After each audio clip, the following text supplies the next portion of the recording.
So we'll start without images. First of all, I will introduce myself, so that's not necessary to see how do I look because you see me. My name is Konrad Czernik. I work in Techland for, I think, 8 years now.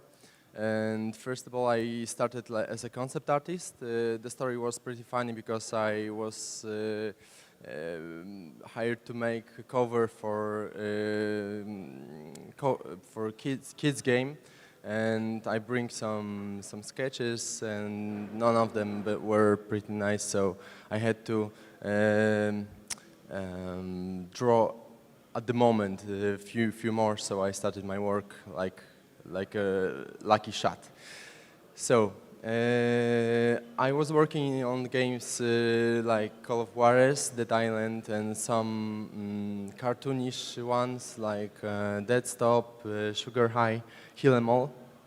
We made another studio in Techland, which calls Shot Bake Studios. We make games on iOS.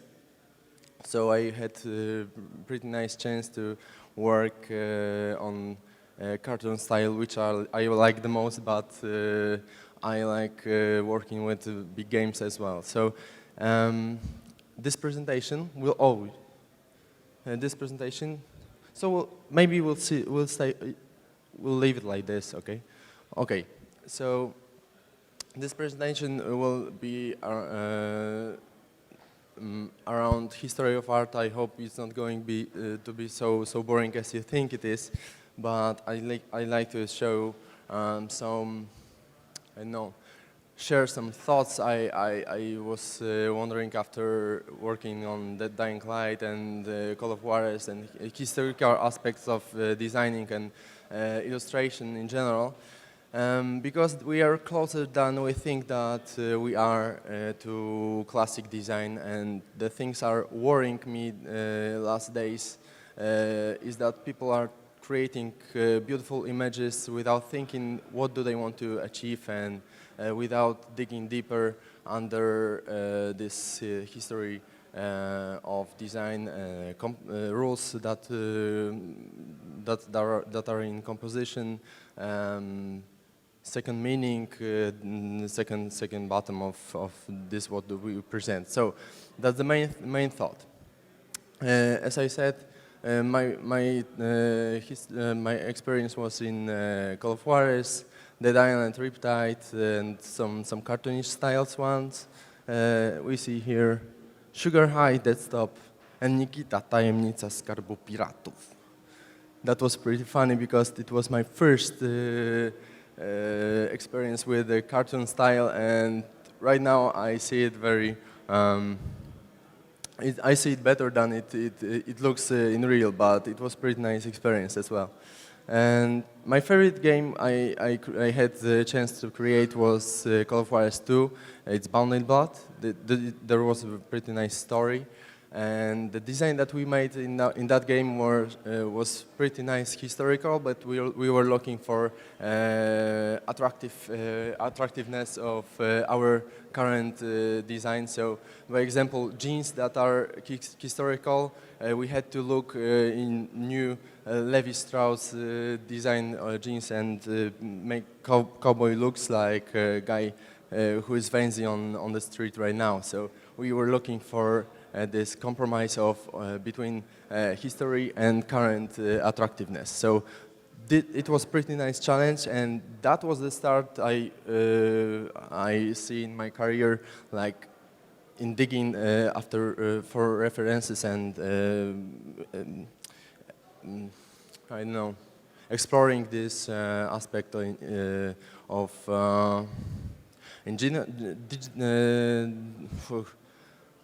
design in general.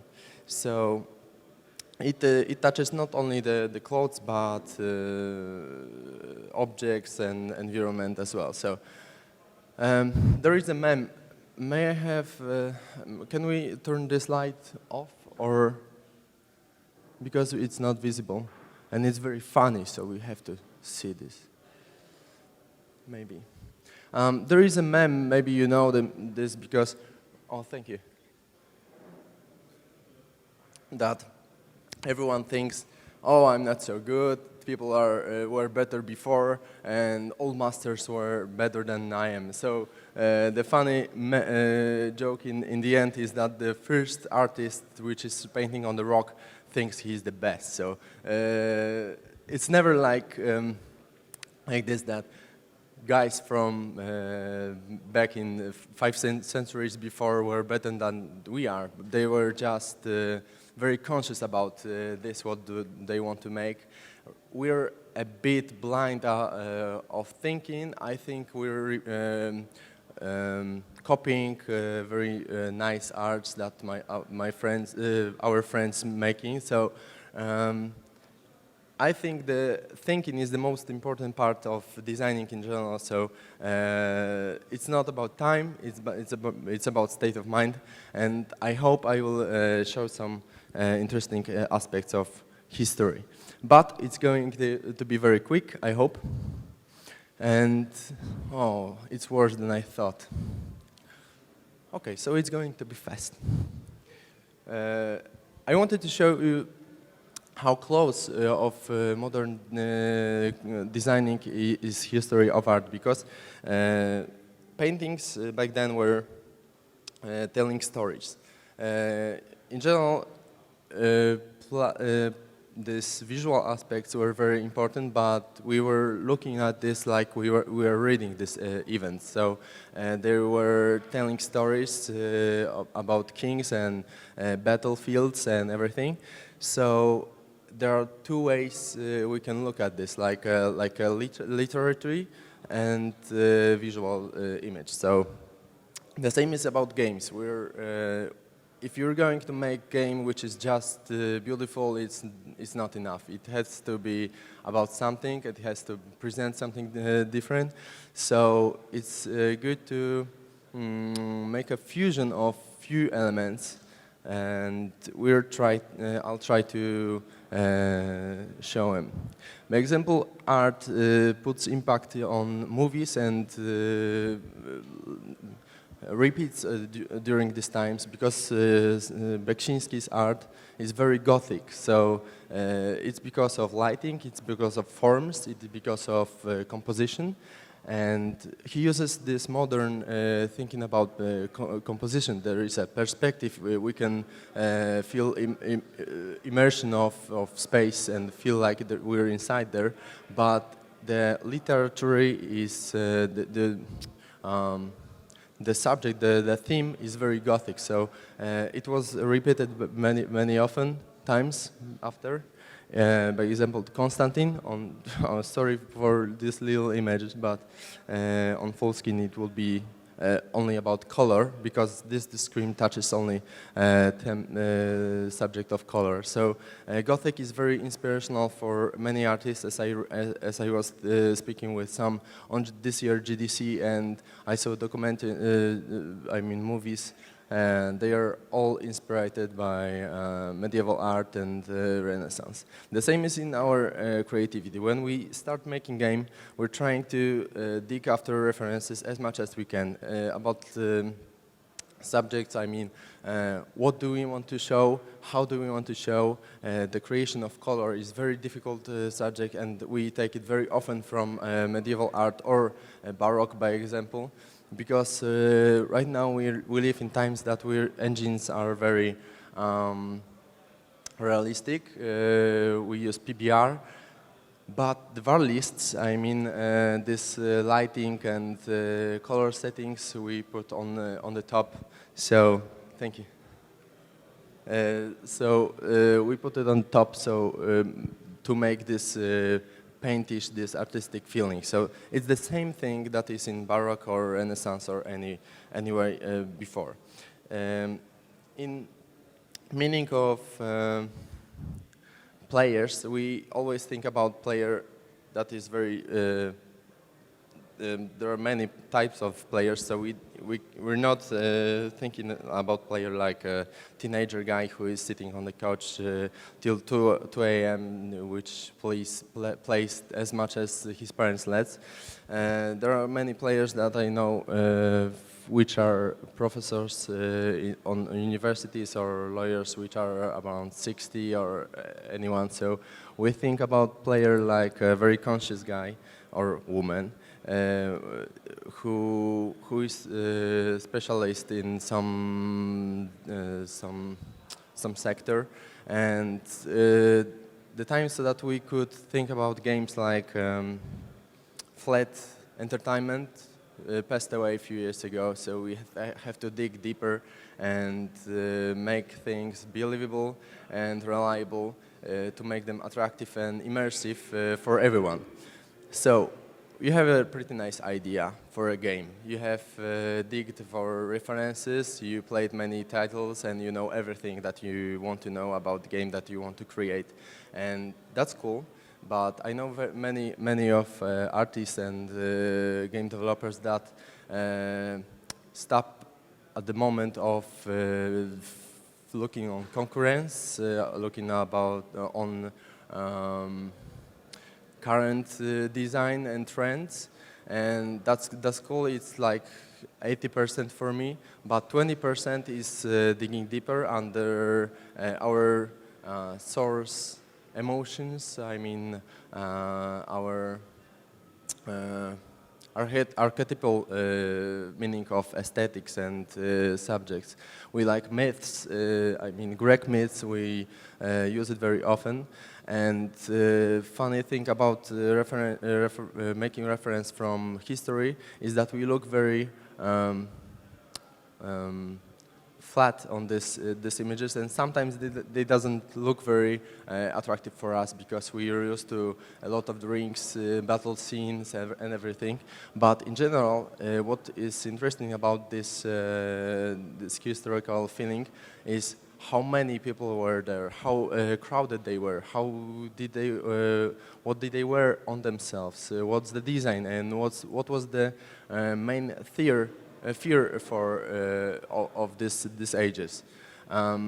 We're used to watching photos from accidents, and we're not surprised by blood or rotting bodies. And those images could be very nice for us if we watch for battlefields. But the thing about referencing is watching them in two layers. What do we see? And the second one is how is it presented. So the thing is very important for us is what do we see out there and analyzing this image. And about the references, if you put on internet the word Gothic, probably you'll see things like this. And Gothic is what we understand like this, but I mean, the only thing we should buy books or see books, not only counting for internet, because there is a pretty nice mess, and what we want to avoid is to duplicate mistakes of our friends or anyone. So watching, by example, these Baroque images, there are a few layers of the image. There is always symbolism on the front. So we have this calm, peaceful situations, very nice painted, but in the Baroque there is a meaning of memento mori, so the bottom, the second and the third plan is always about death and rotting and war, and that's the contrast of events. It's very often, as I see in games as well, because sometimes we move around in very peaceful area, but around there is a story of death. So I love Gothic a lot. So few examples in here are going to be around medieval art, because there is a cult of death and rotting bodies, and literature is very interesting. I see it doesn't change as much because we love rotating bodies all the time. We saw that games about zombies and apocalyptic subjects. So it's all the time it's current, but we change only this visual aspect. Gothic was very. There were plenty of ideas, so they were using few very interesting themes like symbolism or allegory. I think we are using it the same way as they did, but not. But we're ignoring this medieval ages. We don't use it as we could. And by example, there is a new Deus Ex. I don't know. Did you see this trailer of Deus Ex Mankind? Yeah, the guy who is art director in this Deus Ex. He talks very brightly about inspiration from Renaissance, because Renaissance was focused around people and human in general. He was looking for references that shows how things works and this cult of the body and upgrading human, because they wanted to become better than they were. So ideas, or if you want to create something, you have to know how it works, and they made Deus Ex in the root idea was picking up this medieval idea and upgrade it to the current design and current thinking of better humans. So the fusion of elements that are mechanical were included to organic body. That's about environment and happenings that I said before, but it's not visible as I wanted to show, so let's skip it. About environment, we do a lot of sketches of environment to make a player feel immersive and believable. And in medieval ages, there were pretty nice examples of peaceful, nice landscapes which are showing reliable references. How does roads looks like? How does house looks? And the thing about composition in that times is that they were really thinking about how is it functional and does it look attractive. So I think sometimes we forget about this functional aspect of environment. About creation, we see very often that images from medieval ages or Renaissance or any back before art back a few centuries before are not so attractive for us. But, for example, Friedrich, which is romantic painter, is very inspirational for a lot of us. By example, Diablo was created mainly on this crooked trees and evil nature. The aspect of evil nature is very interesting because we can create anything we want, and if nature around us is very evil, the feeling of the game is totally different, that it's realistic. So creating little elements like rocks or bushes or trees is very current from, I don't know, 500 years before. Yeah, about composition and happenings is very interesting. How did they put their sponsors or people that they were ordering this piece? Because very obvious subject, like sorry for this describe, but obvious is crucifying people, crucifying Christ should be shown like emotional hell, but there are a lot of people that are not in obvious emotion. So it's very interesting in like a book. You can read it, you can think about of it, and take something for yourself.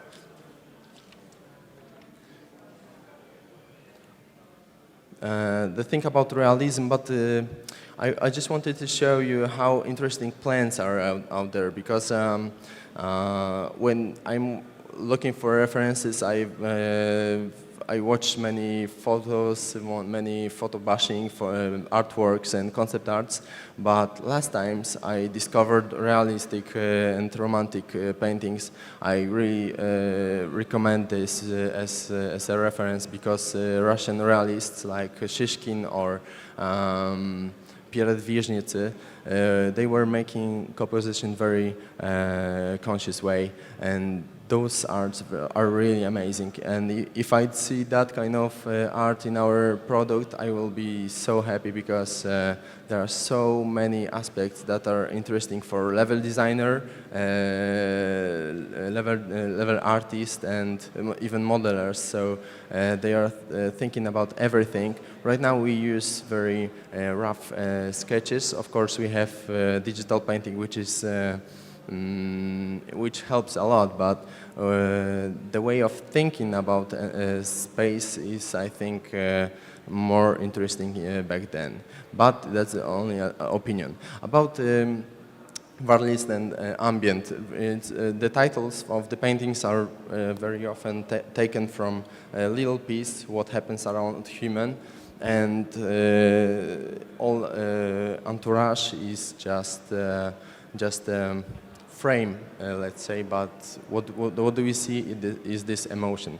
The same is in design of current games like Son of Rome, that we make very spectacular actions, but the background is very interesting. So the meaning, the understanding of entourage is very interesting even back then.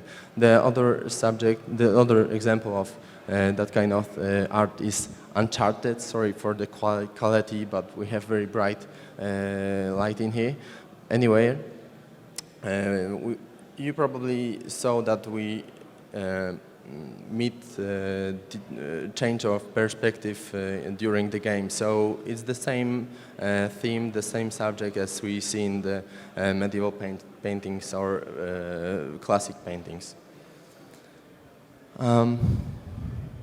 This is Last of Us. The happenings or the feeling of the trip isn't as important as entourage, as environment. So composition is very classical, as you see. It's almost on 1/3 the screen. I mean the screenshot. But if we put some painting effects, it could be realistic painting. So.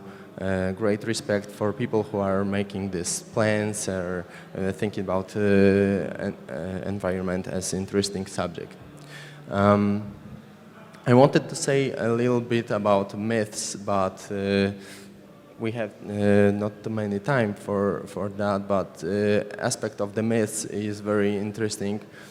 Greek myths inspires people until now, and what we want to achieve is find this classical and universal subject that we can push to another level.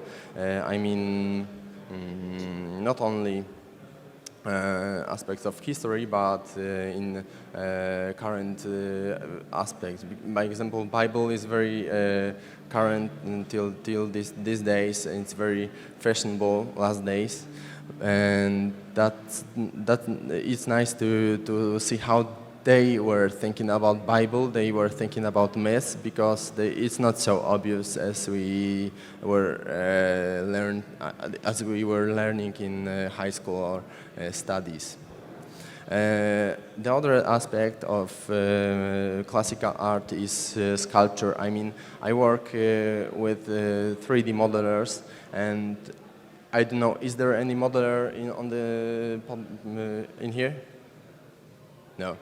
Anyway, the worst thing is making hair in 3D models, because it's very difficult to make it reliable and realistic. Even now, if we have PS4 or Xbox One, or it doesn't matter, it's very difficult.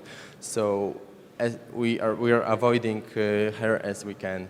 The same is about trailers. The same is about game. It doesn't matter. It just counts badly. And if character isn't main character, we always make a sculpture of her in 3D, like a regular model, and not using alpha planes sculpturing. So I see good sculpts just like he would do this on the clay or stone. So pretty nice inspiration of how did they work with hair is Greek sculptures, or even old Polish sculpture. It's Dunikowski, Laszczka, and Stanisław Szukalski. They are finding these characteristic moments of faces, shapes, and they are really conscious about their art. And that's pretty nice to know if you want to sculpt something attractive for us right now. Do you know this game? It was for free one month ago on PS4. It's Counter-Spy. This year on GDC, I had the chance to listen to the presentation of the guy who was creating this game, and the main inspiration for art for this game was Realism, social art from Soviet Union. It was totally amazing for me, because I didn't expect anyone would find this attractive, but Pixar is the creator of this art. So they found this characteristic geometry and thinking of forms from Soviet sculptures and posters, and bring it to another level. This very sharp cuts and precisely I know synthetic forms are taken from this Russian style. It's an example of historical examples of Soviet realism. And of course, we're going to medieval because I wanted to show you how current is the literature in this paintings. You have monsters. You see many examples of creatures that are including two animals, two species, and the same thing was in medieval visions of hell and demons. They were representing sins by animals, and Hieronym Bosch was very inspirational painter for any creator that makes monsters right now, because we watch this as the subject of mixing species, but taking this realistic and attractive form to level that we are used to these days.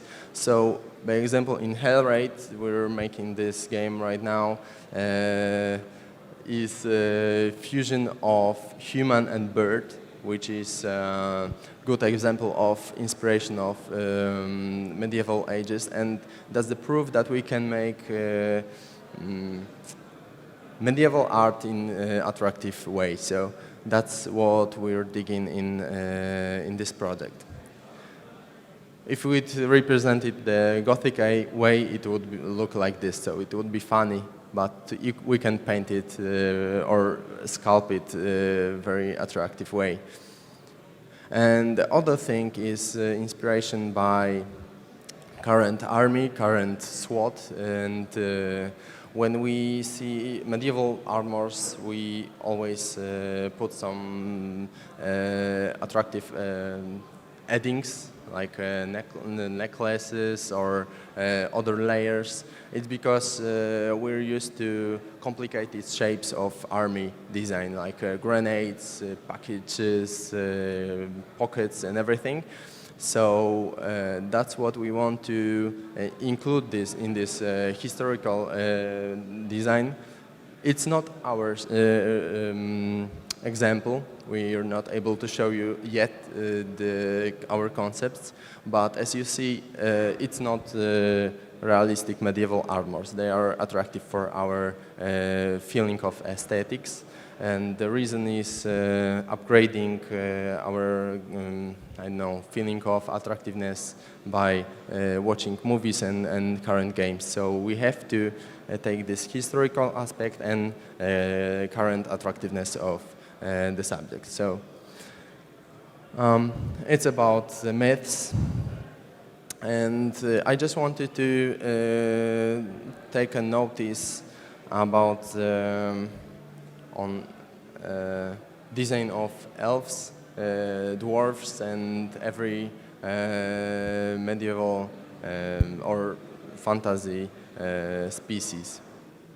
I don't know how do you design your elements, but when we are trying to make something elfish or dwarvish, we always dig deeper under those things that we see in the concurrence in our friends' products. And as I see attractiveness of elves, it's always secession, it's always rococo, it's always something floristic, very delicate, and shapes are very bended, they are waving all around. So as I see inspiration for elvish style is always secession. Dwarfs it's a book of Kells, very inspirational images, sorry for the quality. But the Book of Kells brings us Celtic design, and by example, dwarfs are always focused around Aztec forms and Celtic. So it's good to know when you're designing anything, dig deeper in history of art. And Deus Ex was taking myths of Icarus as well, so the myths are very current for us all the time. Oh, finally, nice big image, sorry. And, and of course, naked body, it's always good to see it.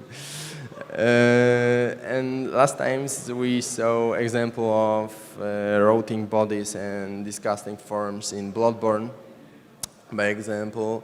And for me, Bloodborne is very medieval as well, because they are showing this cult of death. There is memento mori, bodies are rotting and distracted. So for me it's totally about vanitatum from medieval ages.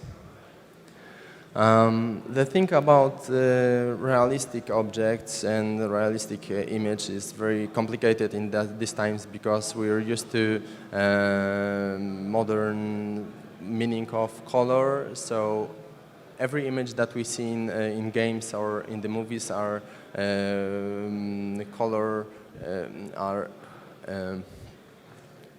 the color is tuned. There are many examples that they're not using real light. By example, in this scene, it's obvious everyone is using orange-blue contrast, and it's the main idea last times. And I find old paintings more interesting in color settings, because last days we were used to the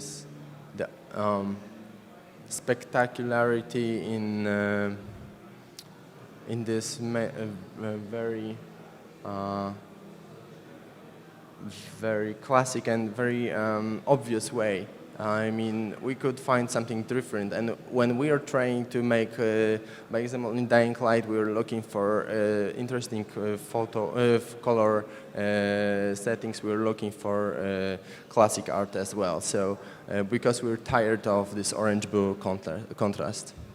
In the end, I wanted to ensure you that it's good to dig in internet and take your own library of reference because when you want to create something, it's always that you watch for for concurrence or the things are existing now from current design. But I assure you, it's good to complete your own reference library because when you want to create something, you have to know how it works before. And if you think about this all the time, your design is going to be better. That's Shishkin, realistic painter. Very nice colors of the shadows. It's not blue, there are orange a little bit, so it's very interesting crashing with green, so it's very immersive. But it's invisible in here. And about history, by example, that's a pretty nice screen. I like to recommend digging in history of design as well, because if you think about Celtic design, you think only Celts or Vikings, but there were Bere, Jeltling, Mamen, Ringarik, a very nice design of elfish style, and that's good to dig in Wikipedia and other books which are telling what precisely was in history of design, because there are many of interesting examples that you didn't see for sure, and they're so inspiring. So please look further than Google Graphics. Please read a little bit, and you're going to find pretty nice examples of amazing things. And of course, feeling of if you want to make feeling of something spectacular, it doesn't work the way it was in the medieval ages. Because for a guy who lived in wooden hut, he was stepping on the mud, he was entering that kind of space, he was totally stunned. As we drive nice cars and live in malls and I don't know, cinemas and see spectacular spaces, we're not as surprised by these spaces as medieval people were. So in games we always push it to the next level, trying to take inspiration but upgrade it to our current feeling. So that's what our main work is, to make it spectacular but believable, reliable, and attractive. That's Gothic. Okay, thank you so much, and I hope you're not agree with me in every aspect. So if you have questions or vetoes, please. Thank you. We still have like 5 minutes for questions. So anyone for